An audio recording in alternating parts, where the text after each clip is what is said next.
مگر ندیم اس نازک صرف لڑکی کے احتجاج کو خاطر میں نہیں لا رہا تھا، اس نے اپنی کار میں زبردستی اسے بیٹھا دیا تھا۔ چپ ہو کر بیٹھو، وہ کار میں بٹھاتے ہوئے بولا۔ تم کہاں لے جا رہے ہو مجھے؟ میں کچھ پوچھ رہی ہوں، جواب دو ورنہ میں اس کار سے کود جاؤں گی۔ کود جاؤ، میں بھی یہی چاہتا ہوں، اس نے سرد بھرے لہجے میں جواب دیا تو ہانیہ نے حیرت سے اسے دیکھا۔ یہ کار اب تبھی رکے گی جب تم میری خاموشی سے بات سنو گی، ورنہ تم کود جاؤ، بلکہ تم کیا میں خود بھی کود جاتا ہوں۔ اچھا ہے نا، قصہ ہی ختم ہو جائے گا۔ ندیم کے غصے سے کہتے ہی وہ خاموش ہو گئی تھی۔ ندیم نے کار ایک سائڈ میں روک دی۔ دیکھو میری جان، ہم دونوں غلطی کر چکے ہیں، اب مزید غلطیاں نہیں کر سکتے، اس لیے پلیز میری بات ذرا تحمل سے سنو اور سمجھو، مجھے تھوڑا وقت دو۔ میں تو ابھی تک اپنے ڈیڈی سے ہم دونوں کے رشتے کی بات بھی نہیں کر سکا، اس بچے کی بات کہاں سے کر لوں؟ تو مجھے وقت تو دو تھوڑا، اس طرح غصے سے کچھ نہیں ہوگا سوائے معاملہ مزید خراب ہونے کے، اس نے سمجھانے والے انداز میں کہا۔ آنکھوں میں جھوٹے آنسو بھر کر کہا تو وہ معصوم لڑکی پھر ایک بار اس مکار کے جھانسے میں آ گئی۔ تو اب کیا کروں میں؟ وہ سر پکڑ کر بلک کر روتے ہوئے بولی۔ کچھ مت کرو، بس چپ رہو، میں بس ایک کام کرتا ہوں، لندن چلا جاتا ہوں جہاں ڈیڈ کی تک شوٹنگ چل رہی ہے، وہاں جا کر انہیں تمہارے اور اپنے رشتے کے بارے میں بتاؤں گا، وہ مجھ سے بہت محبت کرتے ہیں، مجھے یقین ہے وہ تمہیں میری خاطر قبول کرنے کے لیے راضی ہو جائیں گے، پھر میں ڈیڈ کے ساتھ آ کر تمہارے گھر والوں سے یہ رشتہ مانگ لوں گا، سب ٹھیک ہو جائے گا، ہم شادی کے مضبوط بدن میں بن جائیں گے، پھر میں اپنی اولاد کو اپنا نام دے سکوں گا، ہم ہنسی خوشی زندگی کے دن گزاریں گے، بس مجھ پر تھوڑا سا اعتبار کر لو۔ ندیم نے اسے اعتبار دلایا تھا، سب کے سامنے ٹھیک ہو جائے گا۔ ہانیہ کے لیے اس پر اعتبار کرنا آسان نہیں تھا، خاص طور پر تب جب وہ ایک بار پھر اس مکار انسان پر اعتبار کر کے دھوکہ کھا چکی تھی، مگر اس کے علاوہ کوئی حل بھی تو نظر نہیں آ رہا تھا۔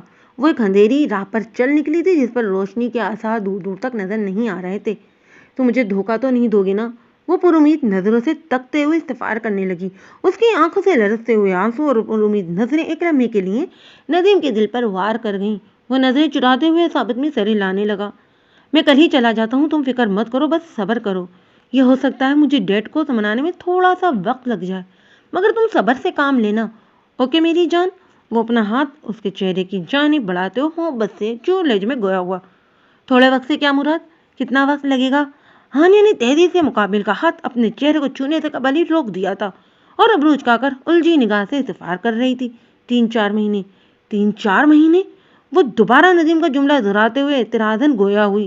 ہاں یار، ڈیڈ کو منانا آسان نہیں ہونے والا، ایک تو تمہارا بیک گراؤنڈ اور اوپر سے یہ بچہ، وہ لبوں کو سکڑتے ہوئے بولا۔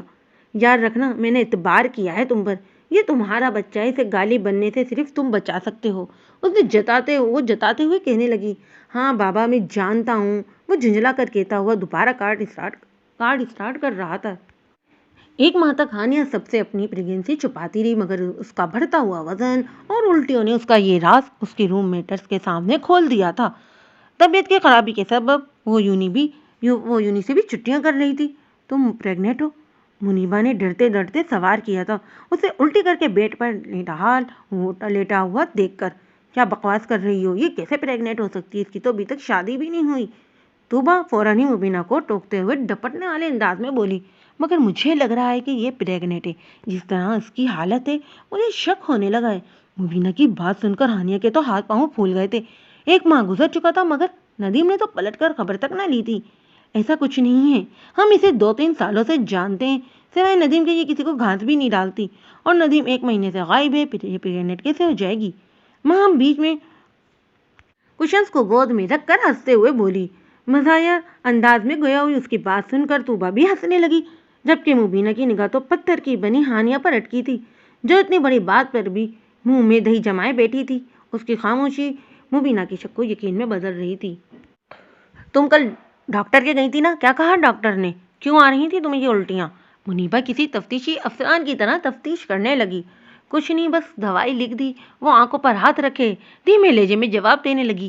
یار تمہیں نظر نہیں آ رہا اس کی طبیعت ناساز ہے، کیوں اتنے سوال کر رہی ہو اس سے؟ چلو تم میرے ساتھ لائبریری۔ مام نے اس کا ہاتھ پکڑ کر کھینچا تھا۔ یار میں تھک گئی ہوں، تم توبہ کو لے جاؤ، وہ بستر پر گرتے ہوئے بولی۔ اوف، اچھا توبہ پیاری بہن ہوگی، چلو نا میرے ساتھ، مام کے التجائیہ انداز میں کہتے ہوئے توبہ نہ چاہتے ہوئے بھی تیار ہو گئی تھی۔ ان دونوں کے جاتے ہی مبینہ نے دروازہ اندر سے لاک کر لیا تھا۔ تم پریگننٹ ہو نا؟ وہ پھر اپنا سوال اس کے پاس کھڑے ہو کر دہرا رہی تھی۔ کیا ہو گیا ہے تمہیں؟ کیوں فالتو سوالات کر کے مجھے تنگ کر رہی ہو؟ دماغ تو خراب نہیں ہو گیا ہے تمہارا؟ ہانیہ منیبا کے لائبریری نہ جانے کی وجہ جانتی تھی۔ اس کا ذہن ان سوالوں کے جواب کے لیے تیار تھا۔ وہ جھنجھلا کر مبینہ کو ٹالنے کی کوشش کر رہی تھی۔ ہانیہ پلیز، اگر کوئی پرابلم ہے تو مجھے بتاؤ، شاید میں تمہاری کوئی مدد کر سکوں۔ اس طرح پورے دن ہاسٹل کے کمرے میں پڑے رہنے سے یا ندیم کو بار بار کال کرنے سے کچھ نہیں ہوگا۔ اس کے کہتے ہی ہانیہ کی آنکھوں میں آنسو کی لڑی لگ گئی تھی، جنہیں وہ صاف کرتے اٹھ بیٹھی تھی۔ میں پریگننٹ ہوں۔ بڑی مشکل سے بلک بلک کر روتے ہوئے اس نے جملہ ادا کیا تھا۔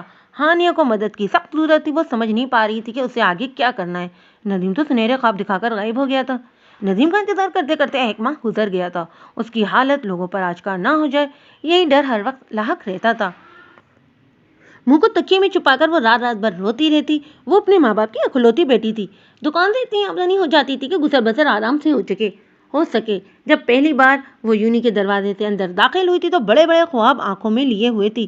وہ خواب جو اس کے ساتھ دن رات رہا کرتے تھے، جو اس کی آنکھوں میں بستے تھے، جو ہر لمحہ لبوں پر سجے رہتے تھے۔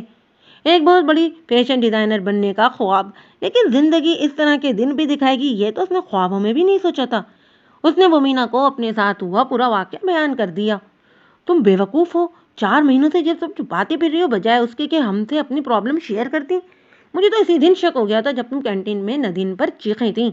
اس کے کہتے ہی ہانیہ نے روتے ہوئے اس کے سینے سے آ لگی تھی۔ ارے میری جان، تم مت رو، تیری کوئی غلطی نہیں ہے، اس کمینے نے تجھے اس حال میں پہنچایا ہے، وہ تیری سادگی کا فائدہ اٹھا گیا۔ مبینہ نے اسے دلاسا دیتے ہوئے کہا، اب میں کیا کروں؟ پہلے تو رونا بند کرو، ہم کل ہی ڈاکٹر کے یہاں جائیں گے اور یہ بچہ کرا دیں گے، پریشان نہ ہو۔ منیبا کے کہتے ہی وہ مزید رونا شروع ہو گئی۔ یہ ممکن نہیں رہا، میں نے ڈاکٹرنی سے بات کی تھی، وہ بلک کر بولی۔ تو پھر اس کی بات سنتے ہی مبینہ بھی پریشان ہو گئی تھی۔ وہ دن رات اپنی سیل کو اس امید میں تکتی رہتی کہ شاید آج ندیم کی کال آ جائے اور وہ اسے خوشخبری دے دے کہ اس کے والدین مان گئے ہیں اور وہ انہیں لے کر واپس آ رہا ہے۔ مگر وقت گزرنے کے ساتھ ساتھ امیدیں دم توڑ رہی تھیں۔ 5واں مہینہ اسٹارٹ ہوتے ہی ہانیہ کی طبیعت مزید خراب ہونے لگی۔ اس نے 1 مہینے سے یونی کی شکل نہیں دیکھی تھی، جس کی وجہ سے اسے یونی کی جانب سے نوٹس مل گیا تھا، جس میں اسے اطلاع دی گئی تھی اگر 75% اس کی حاضری نہ ہوئی تو کلاس میں تو اسے اس سال ڈگری نہیں ملے گی۔ اس نوٹس کی وجہ سے وہ اور زیادہ پریشان رہنے لگی تھی۔ اچھا کھانا پینا نہ ہونے کے سبب وہ دن بہ دن کمزور بھی ہوتی جا رہی تھی۔ مجھے چکر آ رہے ہیں۔ ہانیہ پانی کا گلاس اٹھا کر 2 قدم بھی نہ چلی تھی کہ اس کا سر چکرانے لگا اور وہ زمین بوس ہو گئی۔ منیبا اور مہم تیزی سے اس کی جانب لپکی۔ تم ٹھیک تو ہو؟ تمہیں اسپتال لے کر چلیں؟ اس کے چہرے پر پانی کا چھڑکاؤ کیا گیا تو وہ ہوش میں آ گئی تھی۔ مہم اسے دیکھتے ہوئے فکر مند لہجے میں استفسار کر رہی تھی، جس پر مبینہ نے اسے صاف انکار کر دیا تھا۔ ایک بات کہوں، ہو سکے تو گھر چلی جاؤ، اب تمہارا ہاسٹل میں رہنا ٹھیک نہیں، اس سے پہلے تمہارے کردار پر انگلیاں اٹھنا شروع ہوں۔ مہم کے کہتے ہی وہ دونوں حیرت سے اس کی جانب دیکھنے لگیں۔ تمہیں پتا ہے؟ ہانیہ روحانسا لہجے میں پوچھنے لگی۔ ہاں، تمہاری حالت چیخ چیخ کر خود بول رہی ہے، مجھے تو ڈر ہے کہیں اوروں کو پتہ نہ چل جائے۔ اس کے کہتے ہی ہانیہ شرمندگی سے پانی ہو کر بلک بلک کر رونے لگی۔ میں گندی لڑکی نہیں ہوں، مجھے تو خود نہیں خبر مجھ پر یہ قیامت کیسے ٹوٹ گئی۔ وہ بلک بلک کر اپنے کردار کی صفائیاں دینے لگی۔ چپ ہو، دیوار کے بھی کان ہوتے ہیں۔ میں 3 سالوں سے تمہارے ساتھ ہوں، میں جانتی ہوں کہ تم کتنے مضبوط کردار کی مالکن ہو۔ ضرور اس ندیم نے تمہیں پھنسایا ہے، تبھی تو وہ دم دبا کر بھاگ گیا ہے، تمہیں اس حالت میں مرنے کے لیے اکیلا چھوڑ کر۔ اس کی آنکھوں میں ندیم کا نام لیتے وقت شدید نفرت جھلک رہی تھی۔ یار، میں اس حالت میں گھر نہیں جا سکتی، میرے والدین جیتے جی مر جائیں گے، پھر تم ہی بتاؤ میں کس منہ سے گھر جاؤں۔ اس کی غم سے نڈال حالت دیکھ کر مہم اور منیبا کی آنکھیں بھی اشکبار ہو گئی تھیں۔ یہی نتیجہ ہوتا ہے بوائے فرینڈ بنانے کا، طوبہ سرد لہجے میں کہتے ہوئی کمرے میں داخل ہوئی تھی۔ بوائے فرینڈ نہیں تھا وہ میرا، منگنی کی تھی اس نے مجھ سے، کہو تو اس کی پہنائی ہوئی انگوٹھی دکھاؤں، شادی کا وعدہ کیا تھا اس نے مجھ سے۔ طوبہ کے الفاظ نشر کی طرح اس کے دل کو چبھے تھے۔ ہانیہ اپنے وجود میں ہمت جمع کر کے اٹھ بیٹھی تھی۔ بے وقوف بنا رہا تھا وہ تمہیں اور تم بن گئی۔ شادی کا وعدہ کیا تھا، شادی نہیں کی تھی جو بےغیرتوں کی طرح بن بیائی ماں بن بیٹھی ہو۔ طوبہ کے سخت الفاظ اس بیچاری مظلوم کا دل چھلنی کر گئے تھے۔ تم ٹھیک کہہ رہی ہو، سب میری غلطی ہے، مجھے اس کمینے پر اعتبار کر کے پارٹی میں جانا ہی نہیں چاہیے تھا، نہ میں جاتی نہ یہ سب ہوتا۔ وہ تو خود ہر لمحہ اپنے وجود کو کوستی، خود کو ملامتیں کرتی رہتی، خود کی بے وقوفی پر بھی ماتم کرتی کہ کیوں اس نے ندیم پر اعتبار کیا، کیوں گئی وہ اس کے ساتھ پارٹی میں۔ طوبہ خاموش ہو جاؤ، کوئی سن لے گا، کیوں اس بیچاری کی عزت کو خاک میں ملانے پر تلی ہوئی ہو۔ منیبا دبی آواز میں سمجھانے والے انداز میں بولی، ان بن بیائی ماں بن جانے والیوں کی کوئی بھی عزت نہیں ہوتی ہے۔ طوبا کے لہجے میں فقط نفرت کا پہلو نمایاں تھا۔ اس کے بلند آواز سے حقارت بھرے انداز میں کہتے ہی ماہم کھڑی ہو گئی تھی۔ اللہ کے واسطے چپ ہو جاؤ، اس نے منتی لہجے میں کہا۔ وہ کیوں چپ ہو جاؤں؟ یہ گندی، یہ اپنا منہ کالا کر کے ہمارے ساتھ رہ رہی ہے۔ اسے اس وقت خدا سے ڈرنا چاہیے تھا۔ اگر یہ اس وقت ڈر جاتی تو آج اس حالت میں نہ ہوتی۔ اسے یہ گناہ کرتے ہوئے ذرا شرم نہ آئی۔ طوبا کے تانا سنتے ہی منیبا خاموش نہ رہ سکی۔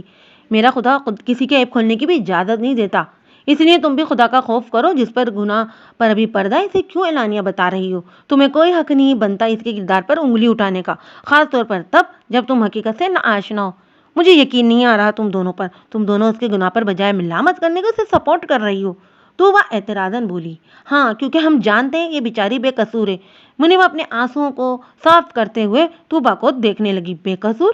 ہاں، یہ تو ننھی منی ہے نا، پانی کو بم کہتی ہے۔ طوبا فوراً ہی طنزیہ جوابی کارروائی کرنے لگی۔ طوبا، اس کی طبیعت ٹھیک نہیں ہے، پلیز چپ ہو جاؤ، بلکہ ہو سکے تو کمرے سے ہی باہر چلی جاؤ۔ طوبا کے نشر بھرے جملے ہانیہ کی روح تک کو تڑپا رہے تھے۔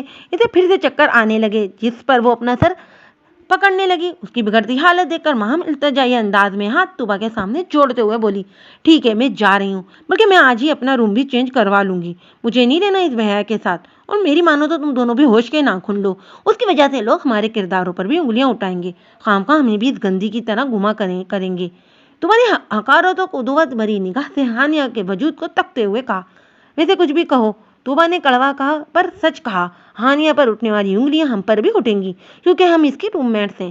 ماہم طوبا کے جانے کے بعد سر پکڑ کر اپنے بالوں کی جڑوں میں ہاتھ ڈالتے ہوئے پریشان ہو کر ان دونوں کو دیکھ کر گوئی۔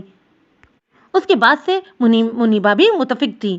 ہانیہ، برا مت ماننا، مگر تمہیں گھر چلے جانا چاہیے، تمہارا یہاں رہنا تمہارے لیے بہتر نہیں ہے۔ دیکھو، میں کوئی امیر خاندان سے تعلق نہیں رکھتی، میرے والد بڑی مشکل سے فیس ادا کرتے ہیں اور میری پڑھائی کی۔ اگر تمہارے پریگننٹ ہونے والی بات یونین میں پھیل گئی تو تمہارے ساتھ ساتھ ہمیں بھی نکالا جا سکتا ہے، اور یہ ہمارا آخری سال ہے۔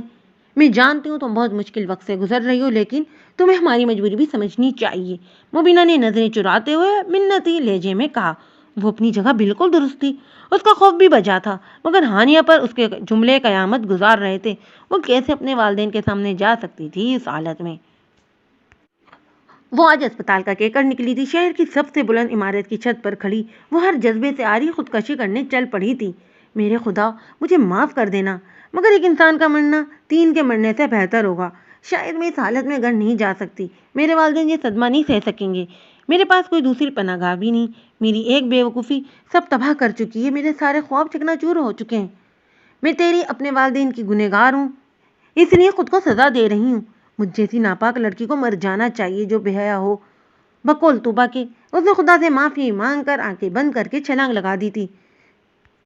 جس لمحے وہ چھلانگ لگا رہی تھی تبھی وہاں ایک خوبرو نوجوان بوتل کا کین ہاتھ میں پکڑے چھت کے دروازے سے اندر داخل ہوا تھا۔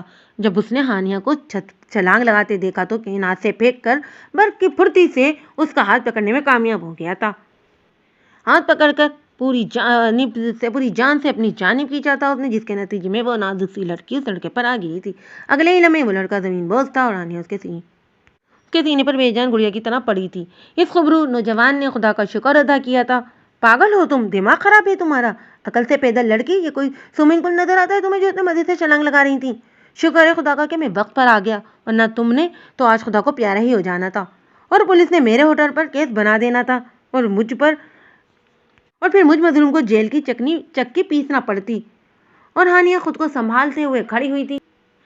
اس کے پیٹ میں تیز درد شروع ہو گیا تھا، وہ خوبرو نوجوان اب بھی اسے ڈانٹ رہا تھا۔ ہانیہ درد سے چیخ اٹھی۔ کیا ہوا؟ وہ گھبرا کر استفسار کرنے لگا۔ درد ہو رہا ہے بہت تیز، وہ تڑپ کر اپنا پیٹ پکڑتے ہوئے بولی۔ کیا پیٹ میں درد؟ اب میں کیا کروں؟ اس لڑکے نے تو پریشانی میں ہاتھ پاؤں پھول گئے تھے۔ وہ پریشان ہو کر پوچھنے لگا، تم نے مجھے کیوں بچایا؟ بے وقوف میں نہیں تم ہو۔ وہ درد میں تڑپتے ہوئے اس خبرو نوجوان کو دیکھ کر غصے سے بولی۔ ارے عجیب پاگل ہو، ایک تو تمہاری میں نے جان بچائی، میرا شکریہ ادا کرنے کے بجائے لڑ رہی ہو۔ آج کل تو نیکی کا زمانہ ہی نہ رہا اوکاشا، پر تجھے نہیں کرنی نیکی۔ وہ خود کو ڈپٹنا شروع ہوا تو ہانیہ الجھ کر اسے دیکھنے لگی۔ وہ ایک بار پھر چیخی اور چیخ کر دوسرے ہی لمحے زمین بوس ہو گئی۔ اسے کیا ہو گیا؟ اوکاشا اسے بغیر ہاتھ لگائے اس کے پاس بیٹھ کر آوازیں دینے لگا۔ اسے ہوش میں نہ آتے دیکھ کر مجبوروں سے باہوں کے اثار میں لے کر تیزی سے لفٹ کی جانب بڑھا۔ آپ کو شرم آنی چاہیے، آپ کی وائف اس قدر کمزور ہو رہی ہیں، ایسا لگ رہا ہے آپ انہیں کھانے کو کچھ نہیں دیتے۔